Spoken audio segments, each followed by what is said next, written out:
Yo, what's up, guys? Carpool MMA, episode 2. I'm your host, Ian Parker, back for a little bit more action. We had a huge card this past Saturday, UFC 235, and those of you that followed my picks, obviously you made some nice little money. We had a couple of losses, but we had a lot more wins, and we made some money. So, I'm going to do a little bit of a breakdown today. I'm going to break up the card into 3 different videos, I believe, just so you guys aren't sitting here watching a 7-hour video. I wouldn't want to do that, so I'm not going to do that to you guys. So we're going to do 2 fights here, maybe even 3, but we'll start off with 2. We'll see how the time gets us. Number 1, Cody Garbrandt versus Pedro Munoz. That was a crazy fight. Now, if you guys watched the video, I said I was not going to touch that fight, because I would have not have been surprised if Pedro Munoz got the upset.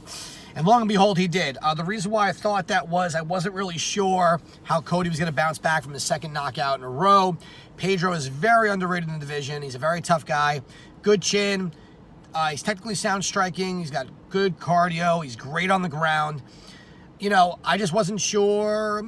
You know, in my mind, it was, you know, if he could stand up with Cody and catch Cody, it was done. And I was really hoping that Cody was going to get this win, though. I'm a big Cody Garbrandt fan. He's a lot of fun to watch. I'm probably one of the few guys that picked him to beat Cruz, and when he did. But here's what happened with Cody. For those of you guys that, you know, are interested in this breakdown, Cody was doing pretty good. He complained of a headbutt, and he's claiming that he went onto autopilot. However, if you watch the last TJ fight and the first TJ Dillashaw fight, this is what happens. Cody gets caught up in the moment. He gets to a brawl when both guys are in the pocket. Dominic Cruz yelled, whoever gets tired first is going to lose. Well, I didn't think it was going to be who gets tired, because that's not really the case. I think it was more about who just catches who first and who has the better chin. And being that Cody just got knocked out in his last 2 fights, Pedro didn't. Pedro's probably going to have the better chin. And that is what happened. Now, what's interesting is that Cody did catch Pedro, and he was just swinging with that right hand. He was just throwing power punches with the right hand, and his left hand was low, his chin was up. You know, and it's a shame, because Cody's probably one of the more technically sound boxers, period, in the UFC. Forget about weight class. The dude's a phenomenal boxer. He's got lightning in his hands. His speed is just out of control. But what happens is that when you get into a brawl with another fighter, no matter how far light years ahead of them you are in your area of expertise, especially in striking, the minute you start throwing caution to the wind and you start playing the rock'em sock'em robot game, you're giving that guy every opportunity to beat you. And unfortunately, that's what happened with Cody. You know, once he cracked Pedro and he was just swinging away, he was throwing caution to the wind. The energy was out there, and then Pedro caught him, and then they were catching each other, and it was whoever went down first. And in that situation, I always take my money against Cody, because his chin's just not where it used to be. And that's not, you know, it's part of the game. You know, Pedro had a nice takedown on him. Cody was able to get back up. You know, I was hoping this was going to be a 3-round back and forth, like real energy fest, but that first round was bananas. You know, a lot of guys are kind of trolling Cody, and it's so fucked up. You don't need to troll the guy. The guy knows that he made a mistake and lost, and it's part of the game. 3 losses in a row is a very hard pill to swallow. But he could bounce back. He's very young. He's still one of the best fighters in the division. Guys, I mean, it was just literally one mistake, and that's how MMA works. That's what happens with these tiny little gloves. So where do I think Cody goes from here? I think Cody does not need to necessarily go back to the drawing board. I think it's very simple. Don't get in the brawls. You know, even if you're on autopilot, find a way to reset, take a breath, back up. You know, Cody's also a very good wrestler. If he needs to start, you know, utilizing that in his game a little bit, I don't see why not. I just think that he was winning that fight, and once he got into that brawl, it was a coin flip at that point. I do think Cody could bounce back with ease. I don't think that's really, you know, any cause for concern. It just doesn't matter who he fights next. He's just got to really just remember where he came from. You know, he didn't get to where he was by brawling. He got there because his boxing was so technically sound, and he was faster than everybody. That was how he beat Dominic Cruz. You know, so who, you know, people have been, you know, writing to me on my social media. So who would you have Cody fight next? Do you give him someone the bottom of the division, you know, like someone ranked 9 or 10 or 11 or 12? You know, because they did that with Aljamain Sterling to get him, you know, back in the win column. I really don't think you could do that with Cody. I think Cody's too popular. He's a former champ. Not too long ago, in my opinion, Jimmy Rivera and Cody Garbrandt. Boom. Reason being is Jimmy just lost 2 in a row to Marlon Moraes and to Aljamain Sterling. Cody lost 3 in a row. I think these guys are in their, at a point in their career where fighting people in the bottom part of the top 10 doesn't really make a whole lot of sense because we know that they belong in the top 5 range. I think they fight each other, and at that point, whoever loses that one, they're not going to get rid of them in the UFC because they're still very good fighters. But I think at that point, whoever loses will really have to kind of change their game up a little bit. And I don't think Cody's going to have to change his game up. I think that is actually a good matchup from Cody. I think Cody's better striker. Jimmy is not a brawler. Jimmy is also technically sound. I think Cody's faster. And he's going to have the range. And Jimmy Rivera does not do well against guys with range, as you saw in the fight with Aljamain Sterling. So where they go from there, Jimmy Rivera, Cody Garbrandt, I like that. Over to the winner, Pedro Munoz, the underdog in that fight. Incredibly tough, nice ground game. His striking looked pretty decent, and obviously he knew he had to get closer to Cody because he was the shorter fighter. I think next fight for him, I think it's pretty simple. I think it's him and Aljamain Sterling. I know Sterling wants the Marlon Moraes fight. I think Moraes is going to wait for the title shot. I think they're going to do Dillashaw Cejudo. I don't think Moraes, is going to worry about waiting around. It is what it is. So what I would do if I was Sean Shelby is I would do Aljamain Sterling versus Pedro Munoz. Winner of that fight fights Moraes. And then the winner of that gets the winner of Dillashaw Cejudo. Or whoever wins that becomes the number 1 contender after Moraes. I think it's pretty simple. Not a whole lot you can do there. I think Pedro Munoz is going to have a lot of trouble in this fight if he does fight Aljamain Sterling. Reason being is Sterling has a very high-level fight IQ. He's great on the ground, but he's so rangy. Look what he did with the Rivera fight. For those of you guys that booed, it's because you don't know shit about the sport. Aljamain put on a nearly flawless performance. And keep in mind, this was a huge fight for Aljamain Sterling. This was a way to crack the top 5.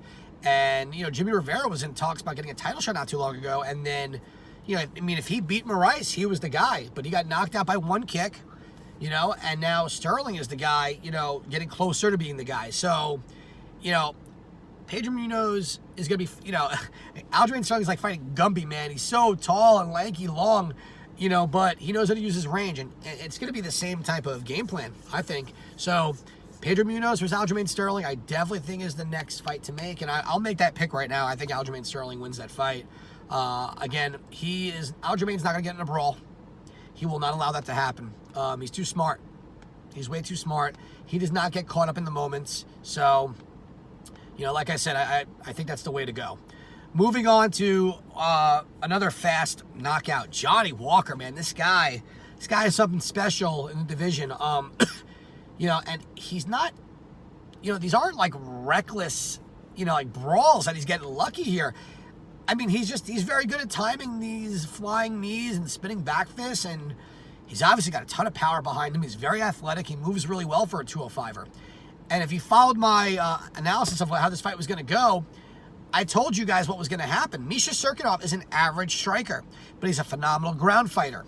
However, he does not do well when strikers pressure him and throw the kitchen sink at him. And Johnny Walker knew that. Johnny Walker went right at him, through the knee, and that was it. Obviously the dislocated shoulder off of the failed worm was unexpected, but he is fine. However, Johnny Walker just showed us that he's the real deal. Misha Serkinov is really no slouch. The guy is a very talented fighter.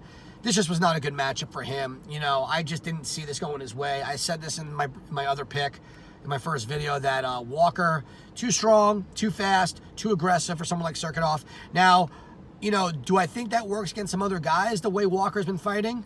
No, but I think Walker's team will be smart enough to maybe control him a little bit. He hasn't really been tested in that regard. No one has hit him back. No one has tried to take him down or had success doing that. So we don't really know. We can only go based on what we're seeing, and that's very quick knockouts. So for Johnny Walker, who do I think is next? Man, I'd love to see him fight the winner of Dominic Reyes and Volkan Ozdemir. I don't think they're going to want him to wait around. I know he doesn't want to wait around.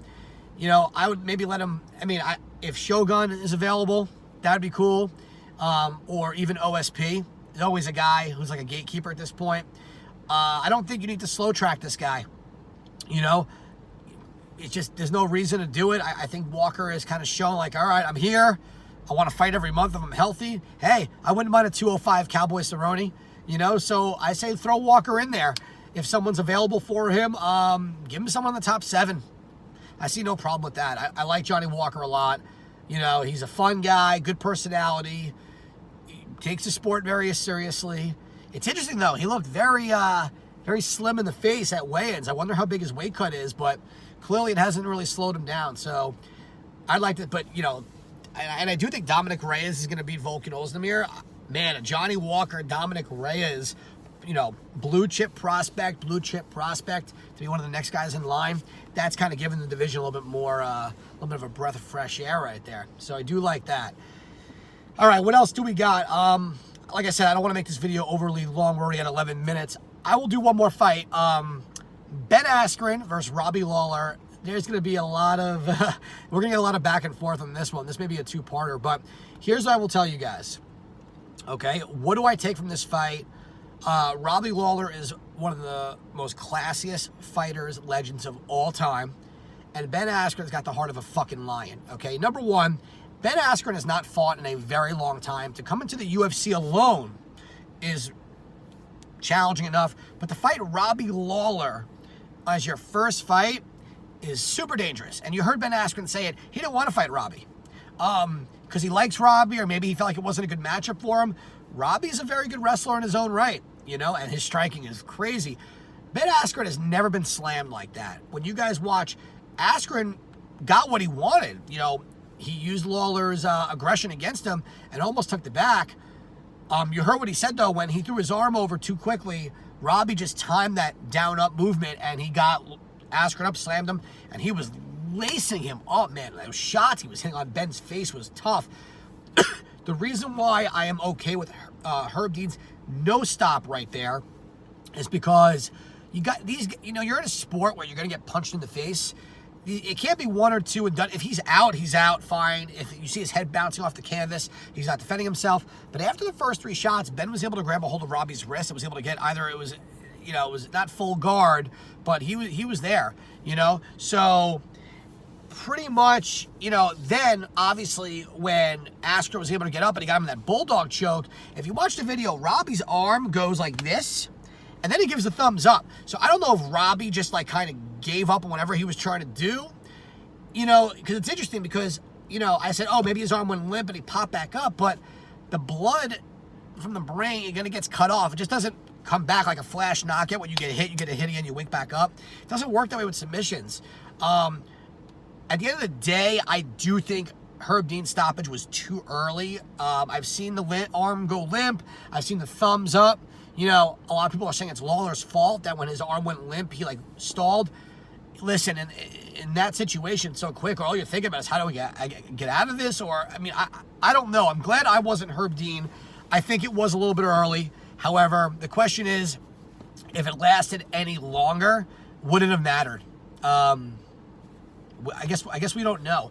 So where do we go from here with this? Number one, we didn't see Ben Askren striking, so we don't know if that's evolved at all because he did what he knew. Listen, there's no reason for him to strike with Robbie Lawler. We know what's going to happen. Lawler's a better striker. He would have shot it anyway, and Ben got what he wanted, minus getting slammed on his head, obviously, and punched in the face a lot. So where do we go from here? Dana White keeps talking about the rematch, but Ben's saying no. He's flying to London.